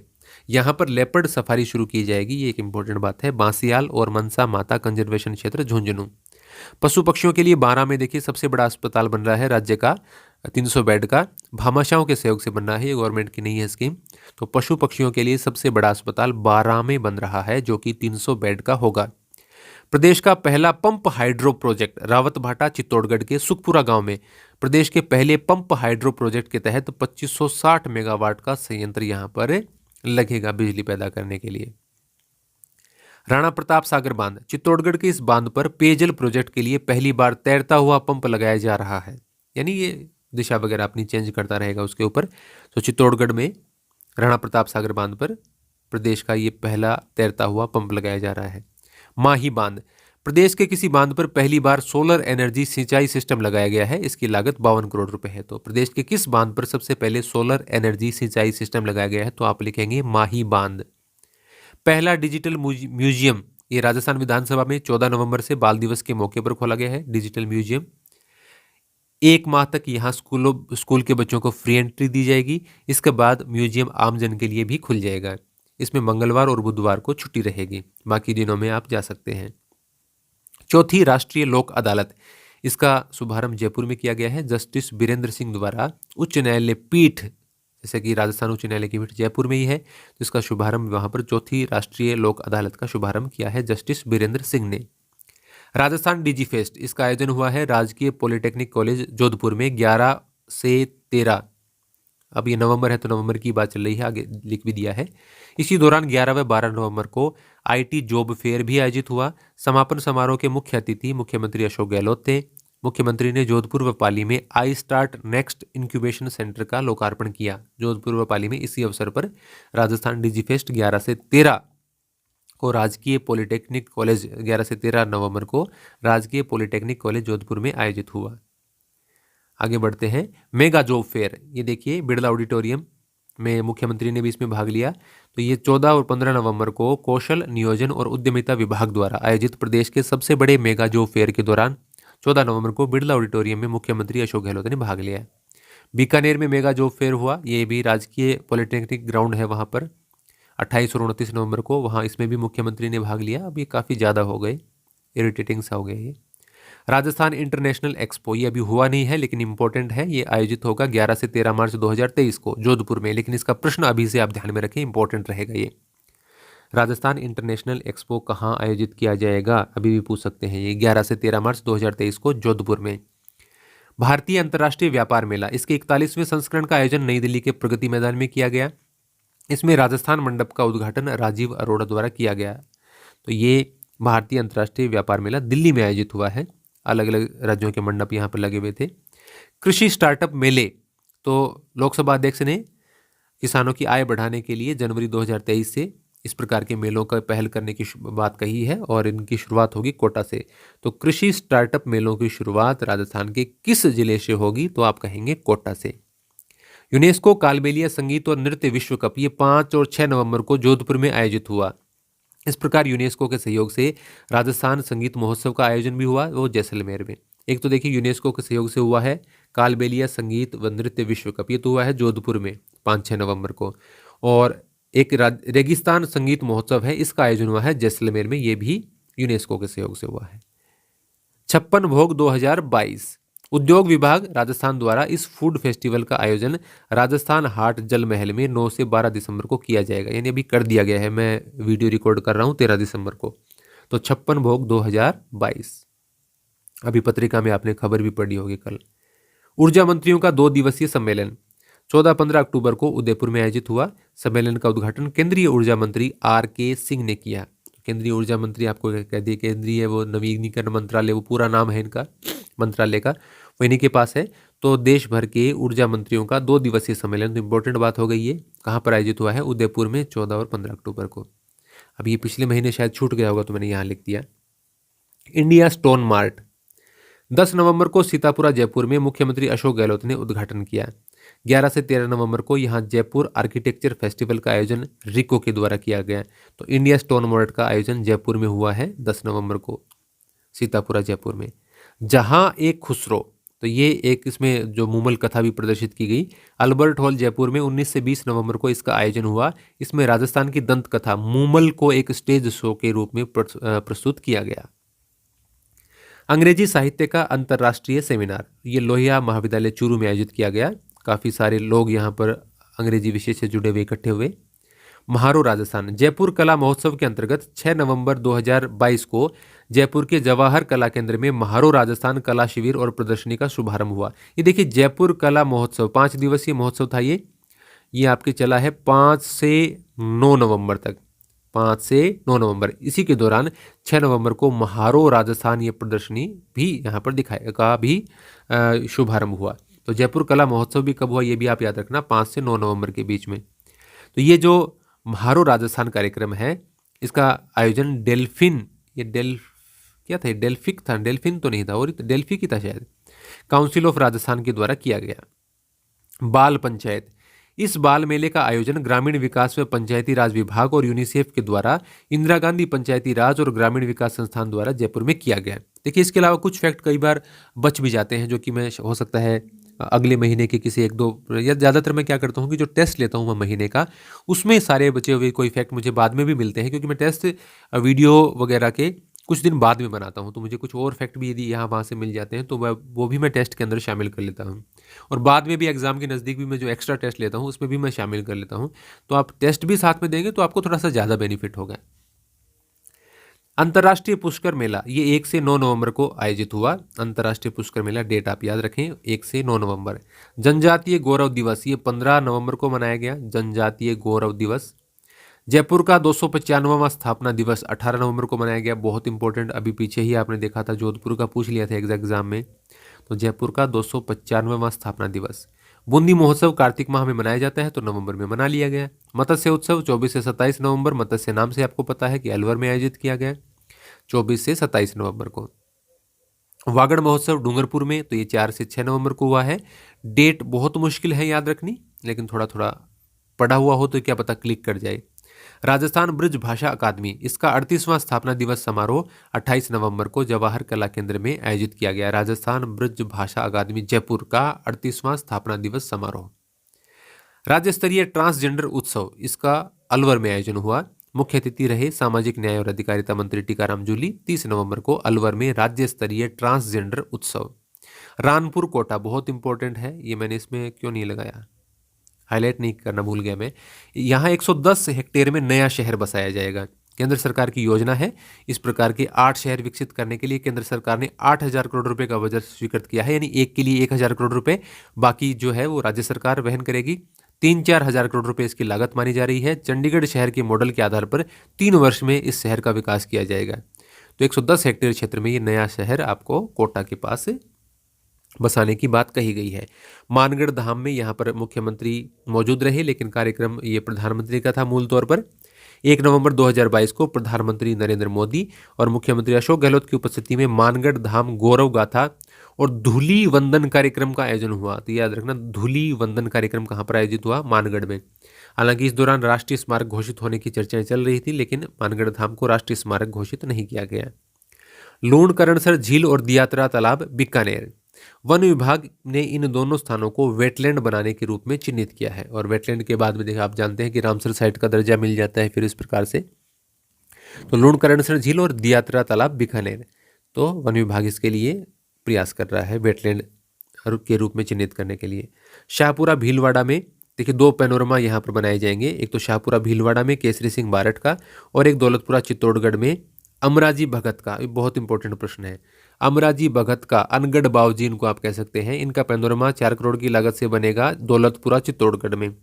जबकि केसरी सिंह बारट का पैनोरमा 4 करोड़ की लागत से बनेगा शाहपुरा भीलवाड़ा में। शाहपुरा भीलवाड़ा और दौलतपुरा चित्तौड़गढ़ में केसरी सिंह बारट और अमराजी भगत, अनगढ़ बावजी 4-4 करोड़ की लागत से। झुंझुनू, अभी प्रधानमंत्री ग्रामीण आवास योजना के जो आंकड़े हैं उसमें राजस्थान में पहले स्थान पर रहा झुंझुनू, मकानों निर्माण के बनाने में। ट्विन सिटीज, ये जुड़वा शहरों के रूप में विकसित किया जा रहा है। जोधपुर और पाली को एक जैसी सी योजना यहाँ पर लाई जा रही है। तो ट्विन सिटीज के रूप में किनको विकसित किया जा रहा है, इसमें आप याद रखें जोधपुर और Pali. High speed railway test track, इसका प्रश्न मैं पहले भी दे चुका हूँ, नावा नागौर में है। अभी इसमें यहाँ पर ट्रायल भी शुरू हो गया है। गुडा ठठाना मीठड़ी, ये नावा नागौर के पास है। यहाँ पर टेस्ट ट्रैक पर हाई स्पीड ट्रेनों का ट्रायल शुरू हो गया है। तो high speed railway test track Nawa Nagaur जरूर याद रखें। ढोला मारू टूरिज्म कॉम्प्लेक्स, ये जैसलमेर में बनाया जाएगा। इसमें Rajasthan folk art training institute भी बनाया जाएगा। फोक आर्ट ट्रेनिंग, लोक कला ट्रेनिंग इंस्टीट्यूट ढोला मारू टूरिज्म कॉम्प्लेक्स में, जैसलमेर। स्पोर्ट्स कॉम्प्लेक्स, ये आपने जोधपुर के कई सारी चीज़ें पीछे एग्जाम में भी आ चुकी हैं। फिजिकल कॉलेज जोधपुर में मुख्यमंत्री ने शिलान्यास किया है स्पोर्ट्स कॉम्प्लेक्स का। इसी परिसर में high performance sports training and rehabilitation centre बनाने की बात हो रही है। आवासीय पैरा खेल अकादमी, इसका भी प्रश्न पीछे आ चुका है। आवासीय पैरा खेल अकादमी का निर्माण कहाँ हो रहा है, तो ये रिहेबिलिटेशन सेंटर और आवासीय पैरा खेल अकादमी, स्पोर्ट्स कॉम्प्लेक्स, ये सारे कहाँ पर हैं, फिजिकल कॉलेज में, जोधपुर। तिंवरी जोधपुर, तो ये तिंवरी है, ये राज्य स्तरीय महिला सशक्तिकरण शिविर शांति व अहिंसा निदेशालय राजस्थान द्वारा यहाँ पर लगाया गया। तिंवरी जोधपुर में राज्य स्तरीय महिला सशक्तिकरण शिविर पहला है, ये पहला राज्य स्तरीय महिला सशक्तिकरण शिविर शांति व अहिंसा निदेशालय राजस्थान द्वारा लगाया गया। अभी इस निदेशालय का गठन भी पीछे हुआ था, आपने देखा था। पाली जिले के 500 स्कूलों में ऑडियो विजुअल लर्निंग के लिए स्मार्ट टीवी लगाए जाएंगे। तो ये आप याद रखें, 500 स्कूलों में ऑडियो विजुअल लर्निंग के लिए स्मार्ट टीवी पाली में लगाए जाएंगे। इसके बाद में है पुरस्कार और सम्मान। अब ये भी काफ़ी सारे थे इस महीने। एक तो राजस्थान संगीत नाटक अकादमी के बहुत सारे पुरस्कार थे। अब उसमें से देखिए युवा वगैरह और वो भी शामिल कर लेंगे तो फिर तो मतलब याद रखना मुझे नहीं लगता कि कैसे पॉसिबल हो पाता है। ईला अरुण, राजस्थान संगीत नाटक अकादमी को इस साल का सर्वोच्च फेलोशिप सम्मान एक्ट्रेस और सिंगर ईला अरुण को दिया जाएगा। अकादमी अध्यक्ष बिनाका जेश मालू या बिनाका मालू ही आप याद रख लें। राजस्थान संगीत नाटक अकादमी के अध्यक्ष कौन है, बिनाका मालू। तो उन्होंने बताया है कि अकादमी फेलोशिप सम्मान के तहत ईला अरुण को 1 लाख रुपए नकद और ताम्रपत्र से सम्मानित किया जाएगा। इसके अलावा देखिए शास्त्रीय गायन के लिए जोधपुर के मुकुंद क्षीरसागर को, सितार वादन के लिए नियाज अहमद जोधपुर, नगाड़ा वादन के लिए पुष्कर के नाथूलाल को, लोकगीत गायन के लिए मामे खान जैसलमेर को, ये ज़्यादा इंपॉर्टेंट है, लोक नृत्य के लिए अमेटा उदयपुर की विजयलक्ष्मी को, रंगमंच में निर्देशन के लिए BM व्यास मुंबई के, कठपुतली कला के लिए उदयपुर के तोलाराम मेघवाल को, समग्र कला साधना कोरियोग्राफर हैं ये हरिदत्त कल्ला जयपुर के, इनको, रंगमंच में अभिनय के लिए, देखिए रंगमंच आपका जो नाटक वगैरह का प्रदर्शन है मंच के ऊपर, उसके निर्देशन का तो BM व्यास को और अभिनय का रमेश बोहरा को, ये बीकानेर के हैं, शहजोर अली जयपुर के हैं, इनको रंगमंच में रंगशिल्प का, और रेखा ठाकर जयपुर की हैं, इनको कथक नृत्य के लिए। तो ये काफ़ी सारे अवार्ड हैं, इसके अलावा भी बहुत सारे थे, अब मैं तो लिख ही नहीं पाया फिर उसके बाद में, बहुत मुझे लगा कि इसमें कहाँ कहाँ लिखें, फिर उसमें नई दिल्ली वाली भी हमारी जो है उसकी भी, उसमें भी वो भी राजस्थानियों को देती है, तो वो भी याद रखने पड़ते हैं फिर। तो अकादमी अवार्ड के लिए चयनित 12 कलाकारों में से हर एक को 51,000 रुपये नकद व ताम्रपत्र दिया जाएगा, ऊपर जो मैंने लिखे हैं 12। युवा पुरस्कार के तहत 6 कलाकारों को 25,000 नकद और प्रशस्ति पत्र मिलेंगे। वहीं बाल प्रतिभा पुरस्कार के तहत चयनित 5 बाल प्रतिभाओं में से हर एक को 11,000 रुपये नकद व प्रशस्ति पत्र दिए जाएंगे। तो ये 12, 6 और 5 थे जिनको 51, 25 और 11,000 रुपये दिए जाएंगे। आज़ादी के 75 वर्ष पूरे होने के अवसर पर राज्य के 75 वर्ष पूर्ण कर चुके, यानी 75 साल जिनकी पार हो चुकी है, उन 75 वरिष्ठ कलाकारों को कला पुरोधा सम्मान दिया जाएगा। अब ये इनके भी नाम तो कोई कैसे लिख पाएगा। सभा में रंग निदेशक रमेश भाटी को कोषाध्यक्ष चुना गया है। ये याद रख लेना, रमेश भाटी को कोषाध्यक्ष। केंद्रीय संगीत नाटक अकादमी नई दिल्ली द्वारा भी 75 कला पुरोधाओं को अमृत पुरस्कार दिया गया। इसमें राजस्थान के 5 कलाकार थे, 5 ही हैं तो नाम लिख दिया। सरताज नारायण माथुर लोक संगीत के लिए, भारत रत्न भार्गव रंगमंच, गिरधारी लाल पंवार कथक, धोदे खान या जोधा खान लंगा संगीत के लिए, हकीम खान मांगणियार लोक संगीत के लिए। इसके अलावा मांगणियार लोक संगीत के लिए गफूर खान को 2019 के लिए और नाथूलाल सोलंकी को लोक संगीत के लिए प्रदान किया गया था। अब ये तो क्या बताएं इसमें, ईला अरुण और ऊपर वाले हैं ना मामे खान वगैरह 5-7 तो याद रखने की कोशिश करना, बाकी तो देखो क्या कहा जा सकता है। पढ़ने वाले विद्यार्थियों को अब एक विद्यार्थी के तौर पर रखें तब पता चलता है। लिखने को तो मैं भी कितना भी लिख दूं, किताब में भी आप पूरा कॉपी पेस्ट करके लिख सकते हैं, लेकिन विद्यार्थी याद कैसे करे वो मोटी समस्या है। उस्ताद बिस्मिल्लाह खान युवा पुरस्कार, तो संगीत नाटक अकादमी नई दिल्ली द्वारा राजस्थान के कलाकारों आसिन खान बड़नावा जागीर, खेता खां विशाला और दारा खां को दिया गया है। एक को 2021 के लिए, एक को 2020 के लिए और तीसरे को 2019 के लिए। आसिन खान को 2021 के लिए, खेता खां विशाला को 2020 के लिए और दारा खां को 2019 के लिए दिया गया है। अणुव्रत पुरस्कार ये इंपॉर्टेंट है, याद रखना। पिछले वर्ष तो दिया गया था ये मनमोहन सिंह को और इस साल डॉक्टर अब्दुल कलाम को, पूर्व राष्ट्रपति, निधन भी उनका हो चुका है। अणुव्रत विश्व भारती सोसाइटी के द्वारा पूर्व राष्ट्रपति डॉक्टर अब्दुल कलाम को अणुव्रत पुरस्कार 2022 प्रदान किया गया है। इसके तहत 1.5 लाख रुपए की राशि दी जाती है। 2021 में यह पुरस्कार डॉक्टर मनमोहन सिंह को दिया गया था। इसके अलावा इस सोसाइटी ने अणुव्रत गौरव सम्मान 2022 भी दिया है। न्यायाधीश आप कह दें बसंती लाल बाबेल को 2021 में निर्मल रांका को दिया गया था। 2022 का अणुव्रत गौरव न्यायाधीश बसंती लाल बाबेल और अणुव्रत पुरस्कार 2022 जो कि इनका मुख्य पुरस्कार है, ये डॉक्टर अब्दुल कलाम को दिया गया है। पिछली बार डॉक्टर मनमोहन सिंह को दिया गया था। इसके अलावा एक इनका पुरस्कार है अणुव्रत लेखक पुरस्कार, ये दिया गया है डॉक्टर कुसुम लूनिया को। डॉक्टर कुसुम लूनिया अणुव्रत लेखक पुरस्कार।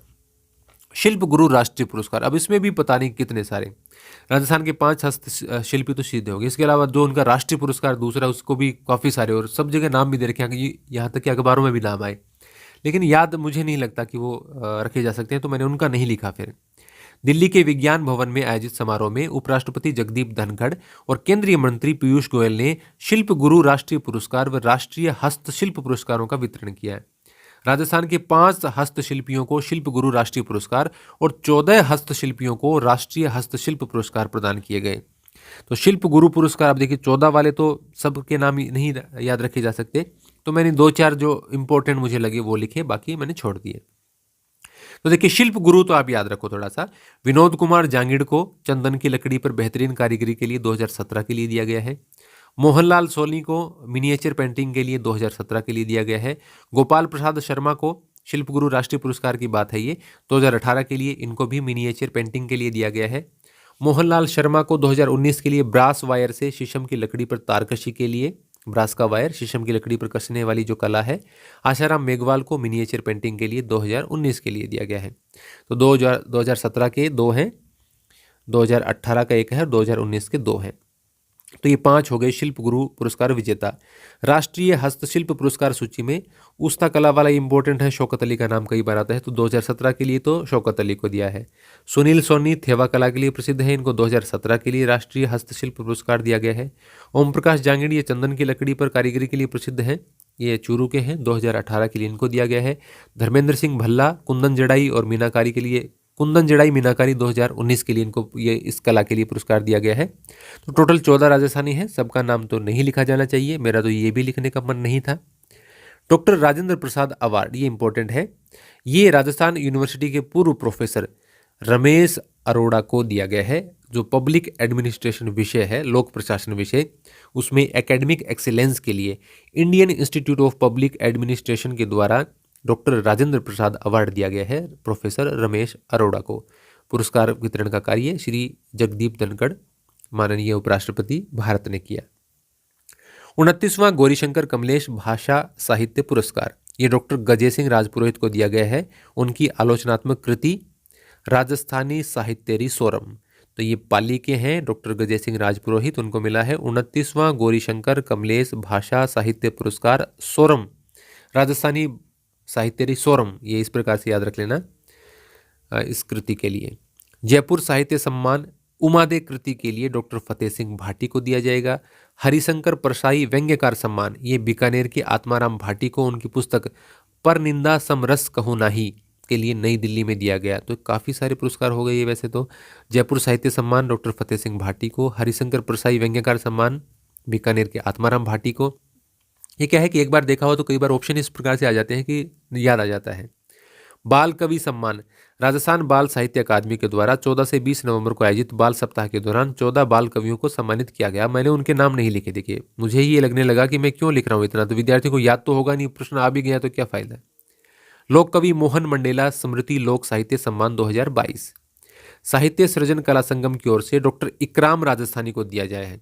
ये जवाहरलाल नेहरू बाल साहित्य अकादमी के अध्यक्ष हैं। जो अध्यक्षों की सूची मैंने आपको दी थी उसमें आपने देखा भी होगा, इनका नाम डॉक्टर इकराम राजस्थानी। ये ज़्यादा प्रसिद्ध कब हुए थे, इंजन की सीटी में महारो मनडोले के लिए चर्चित रहे थे। इसके अलावा कुरान का सबसे पहले राजस्थानी भाषा में अनुवाद करने वाले भी डॉक्टर इकराम राजस्थानी हैं। इनको दिया गया है लोक कवि मोहन मंडेला स्मृति लोक साहित्य सम्मान 2022 और ये जवाहरलाल नेहरू बाल साहित्य अकादमी के अध्यक्ष हैं। माणक अलंकरण पुरस्कार, पत्रकारिता के क्षेत्र में उत्कृष्ट कार्य करने के लिए 2021 के लिए संगीता शर्मा, 2020 के लिए राजस्थान पत्रिका के नंदकिशोर सारस्वत और 2019 के लिए कानाराम मुंडियार को दिया गया। 2021-21 का तो जरूरी देखो, संगीता शर्मा को माणक अलंकरण पुरस्कार। राष्ट्रीय फ्लोरेंस नाइटिंगेल पुरस्कार, अब फ्लोरेंस नाइटिंगेल ही नाम आ गया तो निश्चित रूप से चिकित्सा के क्षेत्र का पुरस्कार है। तो इसमें 51 जो प्रतिभाएं हैं नर्सिंग के क्षेत्र की, उनको ये पुरस्कार राष्ट्रपति द्रौपदी मुर्मू ने दिया।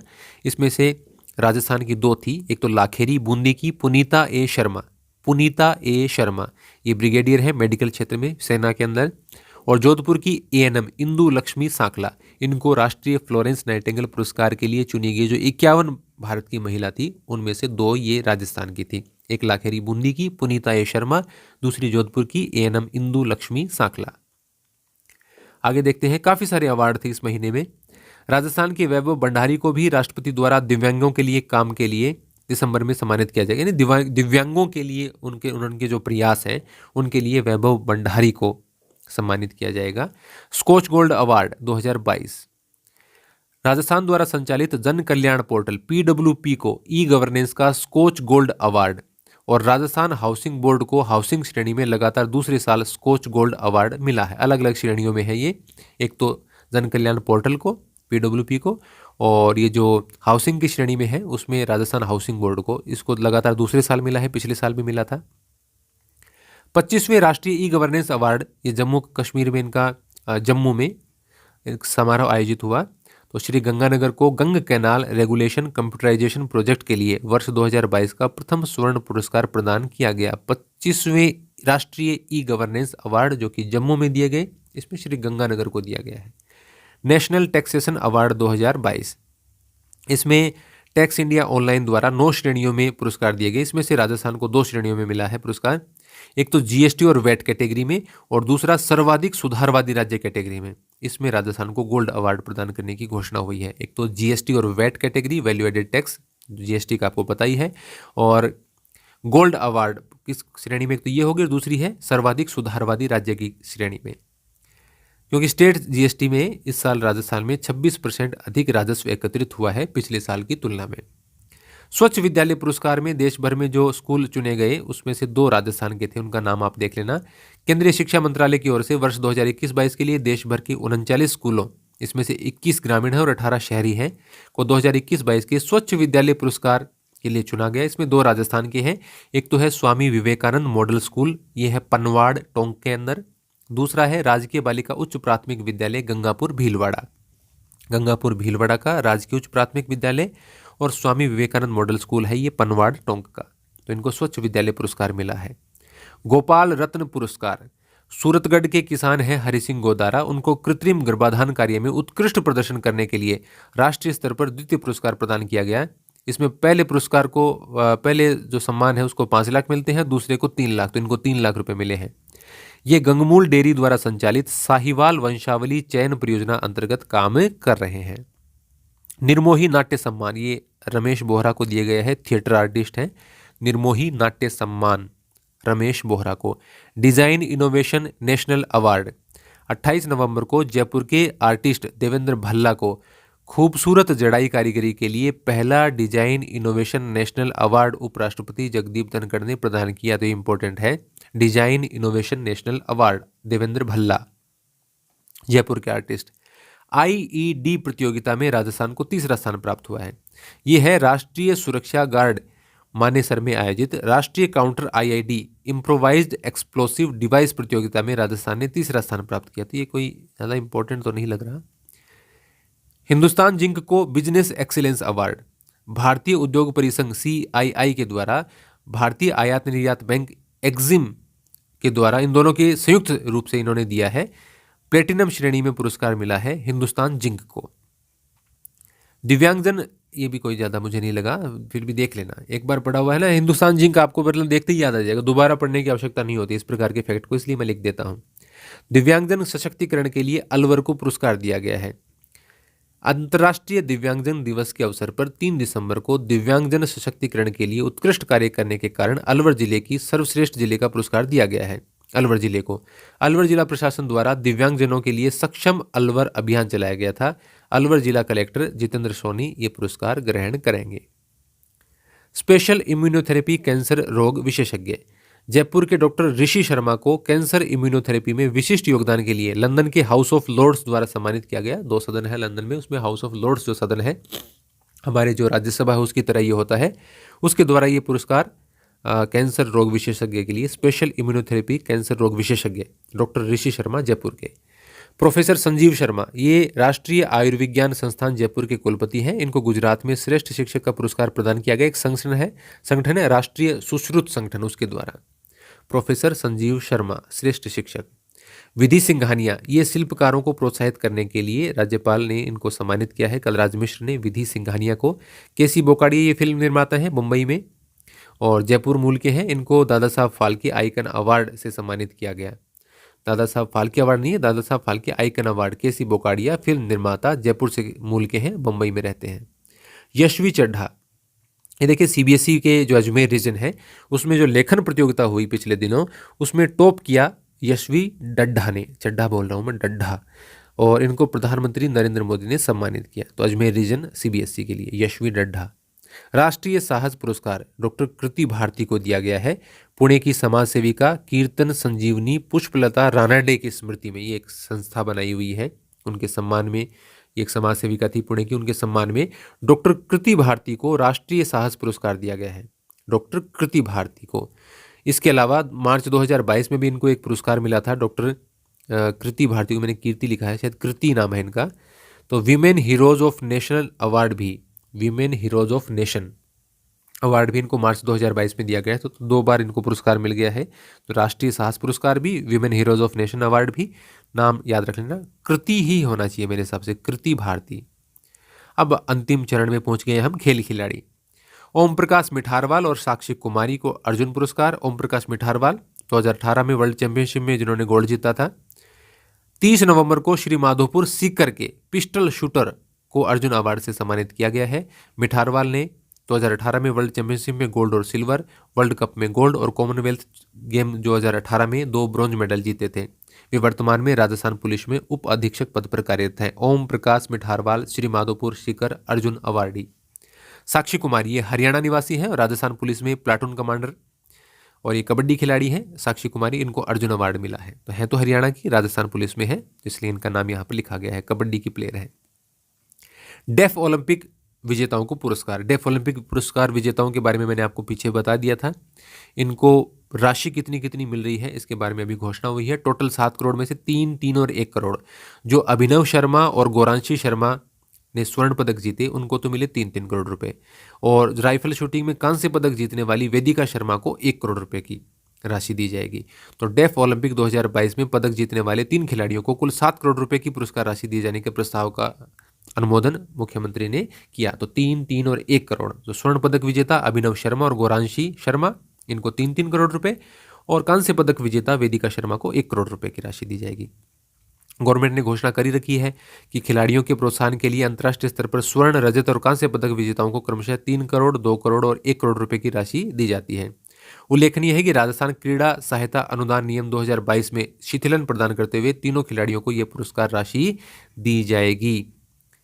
सीनियर नेशनल वुशु, वो जिसमें फाइटिंग से होती है, मुक्केबाजी, लात वगैरह सब कुछ चलता है उसके अंदर। अभी मैंने राष्ट्रीय खेल जो गुजरात में हुआ उसमें भी वुशु टीम का प्रदर्शन काफ़ी अच्छा रहा था, उसके बारे में मैंने पिछले महीने में आपको बताया था। तो श्रीनगर में आयोजित प्रतियोगिता में राजस्थान ने 3 स्वर्ण सहित कुल 13 पदक जीते। सीनियर नेशनल वुशु में बाजीराउत कप, इसमें डेजर्ट वॉरियर्स ने जयपुर में हुए फाइनल मुकाबले में चर्चिल ब्रदर्स को हराकर खिताब जीता। ये Rajasthan United football club RUFC का नाम है, डेजर्ट वॉरियर्स, जिन्होंने चर्चिल ब्रदर्स को हराकर खिताब जीता है। पिछले महीने भी मैंने इनके प्रदर्शन के बारे में आपको बताया था। डेजर्ट वॉरियर्स के कप्तान Martin Chavis player of the tournament रहे, मार्टिन चाविस, और गोलकीपर मोहम्मद रफीक फाइनल के मैन ऑफ द मैच रहे। डेजर्ट वॉरियर्स के कोच पुष्पेंद्र कुंडू हैं। 2 महीने से थोड़ी सी चर्चा में है राजस्थान वाला फुटबॉल क्लब। NTPC राष्ट्रीय जूनियर तीरंदाजी प्रतियोगिता, अब जूनियर का तो देखिए कोई ज़्यादा ज़रूरी नहीं है, पणजी में ये प्रतियोगिता चल रही थी। प्रिया गुर्जर और यशवंत सिंह की टीम ने इसमें रजत पदक जीता। इसके अलावा प्रिया ने गर्ल एलिमिनेशन में भी रजत जीता। मैंने अखबार से लिखा था, ये कोई ज़्यादा इंपॉर्टेंट मुझे नहीं लग रहा अभी। जूनियर तीरंदाजी प्रतियोगिता Panaji. USIC world railway table tennis championship, ये जयपुर में आयोजित हुई थी और इसमें रेलवे सहित कुल 5 देशों की टीमों ने हिस्सा लिया। इसके अलावा एक और प्रतियोगिता है जिसमें 9 देशों के खिलाड़ियों ने भाग लिया। ये भी ये जोधपुर में आयोजित हुई थी, उम्मेद पैलेस जोधपुर में। Professional squash association championship, squash जो गेम होता है आपने देखा भी होगा, जो दीवार के मारते हैं रैकेट से बॉल को, तो नवंबर में उम्मेद पैलेस जोधपुर में आयोजित हुई। इसमें भारत सहित 9 देशों के खिलाड़ियों ने भाग लिया, तो फिर भी ठीक है। USIC world railway table tennis championship में ये जयपुर में आयोजित हुई, क्योंकि जयपुर में आयोजित हुई और अंतर्राष्ट्रीय स्तर की प्रतियोगिताएं हैं तो थोड़ा सा इनको आपको देखना पड़ेगा। इसमें 5 देशों की टीम ने भाग लिया। 71वां अखिल भारतीय पुलिस टूर्नामेंट, इसमें पुणे में आयोजित में राजस्थान की पुलिस ने देखिए कहाँ कहाँ क्या पदक जीता है। राजस्थान के खिलाड़ियों ने पुलिस से संबंधित है ये 6 स्वर्ण, 9 रजत और कांस्य सहित कुल 21 पदक जीते। कबड्डी पुरुष वर्ग की टीम विजेता रही। कबड्डी महिला वर्ग की टीम उपविजेता रही, यानी पुरुषों की जो कबड्डी की टीम वो तो स्वर्ण पदक जीता, महिलाओं की कबड्डी की टीम है उसने रजत जीता। बॉडी बिल्डिंग में कांस्टेबल मोनिका पचार ने सिल्वर मेडल जीता। अब पदकों की संख्या तो यूँ है, देखिए कोई राष्ट्रीय खेल हो गया या कोई और बड़ा इवेंट हो गया उसकी तो याद रखी जा सकती है, लेकिन छोटे छोटे हर टूर्नामेंट में यदि हम स्वर्ण, रजत और कांस्य यदि याद रखने लग जाएं या टोटल पदक, तो बिल्कुल भी पॉसिबल नहीं हो पाता। तो आप जैसे राष्ट्रीय खेलों का है उसका आंकड़ा जरूर, हर तरीके का आंकड़ा उसका याद रखें। इसके अलावा और बड़ी प्रतियोगिता होती है उसका याद रखें। ये जो सामान्य प्रतियोगिता है इसका याद रखने की आवश्यकता नहीं है, लिख दिया यूँ ही। नेशनल शूटिंग चैंपियनशिप, अब विवान कपूर का नाम आता है तो कई बार इनका प्रश्न भी आ जाता है। नई दिल्ली में करणी सिंह शूटिंग रेंज में राजस्थान के निशानेबाजों विवान कपूर, इन्होंने शॉटगन ट्रैप सीनियर और Divyansh Panwar 10 metre air rifle junior में गोल्ड मेडल जीते। विवान कपूर, मानवादित्य राठौड़ और अमन अली इलाही की टीम ने सीनियर ट्रैप का गोल्ड भी जीता। मानवी सोनी ने जूनियर ट्रैप का सिल्वर मेडल जीता। अभी और भी चल रही है वहाँ पर एक प्रतियोगिता और उसमें फिर काफ़ी सारे पदक आए हैं तो ज़्यादा हो जाता है। 47वीं under 14 national basketball championship Kangra Himachal में आयोजित हुई। इस प्रतियोगिता में राजस्थान ने कांस्य पदक जीता। कोई बड़ी बात नहीं है, कोई मतलब खेले हैं उनके लिए अच्छा है, प्रतियोगिता भी जीता है उसके लिए मैं नहीं कह रहा, मैं ये कह रहा हूँ कि ये हमारे लिए उतना इंपॉर्टेंट नहीं है, उतनी कोई बड़ी न्यूज़ नहीं है। 48वीं जूनियर कबड्डी प्रतियोगिता पुरुष, अभी देखिए हर खेल की जूनियर सीनियर सब जूनियर ये होती ही रहती हैं, छोड़ दीजिए इसको। नितेश पूनिया, ये इनका नाम हर महीने आता है, याद रखिए। बिलासपुर में आयोजित अंडर 23 नेशनल एथलेटिक्स में हैमर थ्रो में 64.75 मीटर का थ्रो करते हुए गोल्ड मेडल जीता है। ये चूरू जिले के हैं। इससे पहले बेंगलुरु में हुए नेशनल ओपन में भी इन्होंने गोल्ड जीता था और गुजरात में हुए राष्ट्रीय खेलों में भी ये रजत पदक जीत चुके थे, तो इनका आप जरूर याद रखें। ठीक है, मैं पिछले महीने में इनके बारे में आपको बताया था। सागरमल धायल भारतीय महिला मुक्केबाजी टीम के कोच हैं। टोक्यो ओलंपिक में कांस्य पदक जीतने वाली लवलीना बोरगोहेन को भी ये कोचिंग देते हैं। तो सागरमल धायल, ये इस प्रकार के तो चलो प्रश्न ठीक है। डॉक्टर देवेंद्र सिंह ये इंटरनेशनल सॉफ्ट हॉकी फेडरेशन के अध्यक्ष चुने गए हैं। ये MDSU अजमेर के खेल निदेशक हैं। इंटरनेशनल सॉफ्ट हॉकी फेडरेशन के अध्यक्ष चुने गए हैं। दयाल राम जाट ये साइकिलिंग टीम के कोच हैं। करमीसर गांव जो साइकिलिस्टों का गांव ही माना जाता है, तो दयाल राम भारतीय साइकिलिंग टीम के कोच हैं, दयाल राम जाट। तो ये प्रश्न मैं कहूँगा कि भी ये बुरे नहीं है, अच्छे प्रश्न हैं, इनसे तो पूछा जा सकता है। सुधीर शर्मा ये एशियन जूनियर बैडमिंटन चैंपियनशिप में थाईलैंड में जो प्रतियोगिता होगी उसमें भारत का कोच इनको बनाया गया है। ये राजस्थान के Sudhir Sharma Asian junior badminton championship के लिए भारत के कोच। शैलेश कुमार पिलानी झुंझुनू के शैलेश को भारतीय अंडर 18 पुरुष वॉलीबॉल टीम का कोच नियुक्त किया गया है। काफ़ी सारे कोच बन रहे हैं भारत में, राजस्थान के प्रश्न बढ़ते जा रहे हैं, बात तो अच्छी है। चलो, सो शैलेश कुमार वॉलीबॉल टीम के कोच हैं अंडर 18। सदा राठौड़ इंचियोन साउथ कोरिया में आयोजित सीनियर महिला एशियन फुटबॉल चैंपियनशिप में भारत का प्रतिनिधित्व करने वाली राजस्थान की खिलाड़ी है। ये ठीक है, भारत की फुटबॉल टीम में गई है इंचियोन साउथ कोरिया में जो टूर्नामेंट हुआ। महक शर्मा कोटा की महक शर्मा ने स्पेन में हुई यूथ वर्ल्ड बॉक्सिंग चैंपियनशिप के लिए भारतीय टीम में शामिल राजस्थान की एकमात्र खिलाड़ी के रूप में भाग लिया। नेहा गुप्ता आयरनमैन ट्रायथलॉन प्रतियोगिता पूरा करने वाली जयपुर की महिला, तो इसमें स्विमिंग भी होती है, साइकिलिंग भी होती है, रनिंग भी होती है ट्रायथलॉन में। तो आयरनमैन ट्रायथलॉन काफ़ी कठिन मानी जाती है, तो नेहा गुप्ता ने इसको पूरा किया है, जयपुर की हैं ये, तो ये याद रखना। शाहिब अभिचंदानी अंडर 19 विजय मर्चेंट ट्रॉफी के लिए राजस्थान क्रिकेट टीम का कप्तान इन्हें बनाया गया है। और मैंने आपको रणजी के लिए किसको बनाया वो भी बताया था, तो रणजी वाला तो काफ़ी इंपॉर्टेंट हो जाता है। तो साहिब अभिचंदानी, अच्छा दोबारा लाइन आगे की है। पूरण और निर्मला जोधपुर की रहने वाली दो सगी बहनें जिन्होंने गुवाहाटी में आयोजित 22वीं पैरा नेशनल स्विमिंग चैंपियनशिप में 7 पदक जीते, पूरण और निर्मला। सोलोनी गुप्ता जयपुर की इंटरनेशनल पैरालंपिक कमेटी ने पुर्तगाल में होने वाले 2022 आईवास वर्ल्ड गेम के लिए ऑफिशियल क्लासीफायर नियुक्त किया है सलोनी गुप्ता को। अब ये सच बताऊं तो मुझे ये भी नहीं पता क्लासीफायर क्या होता है, सर्च मैंने किया नहीं, वैसे मुझे पता नहीं। अब मुझे लग रहा है कि सर्च करके विद्यार्थियों को बताना चाहिए था, हालांकि कोई ज़रूरत नहीं है ऐसी। रेणुका राठौड़ इंदौर में आयोजित ऑल इंडिया APSC स्केटिंग प्रतियोगिता में स्वर्ण पदक जीता। इंदौर में आयोजित ऑल इंडिया APSC स्केटिंग आप जानते होंगे। लूण सिंह भाटी बाड़मेर के लूण सिंह का अंडर 17 हॉकी टीम में राष्ट्रीय स्तर पर चयन हुआ है। अब खेलों के क्षेत्र में धीरे धीरे राजस्थान का नाम थोड़ा सा बढ़ रहा है, काफ़ी सारे खिलाड़ी चुने जा रहे हैं, काफ़ी सारे कोच भारतीय टीमों के लिए चुने जा रहे हैं, तो थोड़े से इनके प्रश्न भी बढ़ जाते हैं। गोविंद ये उदयपुर के दिव्यांग साइकिलिस्ट हैं जिन्होंने नवंबर में चंडीगढ़ में 7.5 हजार किलोमीटर की मैराथन में भाग लिया। तनिष्क गौड़ ये JNVU के छात्र हैं जिन्होंने जयनारायण व्यास यूनिवर्सिटी JNVU जिन्होंने 4000 किलोमीटर रनिंग पूरी करके रिकॉर्ड बनाया है राजस्थान में ही, इधर से उधर। इन्हें एक मैगजीन ने 100 प्रभावशाली लोगों की सूची में शामिल किया है। मैगजीन का नाम मुझे द ट्रिब्यून ऐसा कुछ था, बड़ी सी मैगजीन, मेरे तो सुना हुआ ही नहीं था, तो मुझे ज़्यादा इंपॉर्टेंट नहीं लगा तो मैंने छोड़ दिया। तो ये तनिष्क गौड़ हैं। इस प्रकार से ये आपकी इस महीने की PDF पूरी होती है। इसके अलावा कुछ मिलेगा तो मैं टेस्ट में शामिल कर दूंगा। नोट्स आपको दिए जा ही चुके हैं, पढ़िए। सेकंड ग्रेड के अभ्यर्थियों को बहुत बहुत शुभकामनाएं, आपके एग्जाम नज़दीक है। आप जो मैं 2-4 एक्स्ट्रा टेस्ट आपको दूंगा वो भी जरूर आपको दे के जाने हैं। देखिए सिर्फ यदि आप नोट्स पढ़ के जाएंगे तो आपका कुछ मिस हो सकता है, आपको थोड़ा सा टेस्ट भी देने चाहिए। कुछ आपको किसी किताब के अंदर से, जैसे कि अध्यक्ष वगैरह हैं, राजस्थान की विधानसभाओं से संबंधित आंकड़े हैं, वो मंथली में नहीं आ पाते। मैं तो मंथली पढ़ाता हूँ, योजनाएं पढ़ाता हूँ, तो उसमें नहीं आ पाते, तो वो आप देख लेना। कुछ पुराने 1 साल से पहले के भी बड़े इवेंट के आ जाते हैं, तो वो भी आपको थोड़े से देखने चाहिए। धन्यवाद।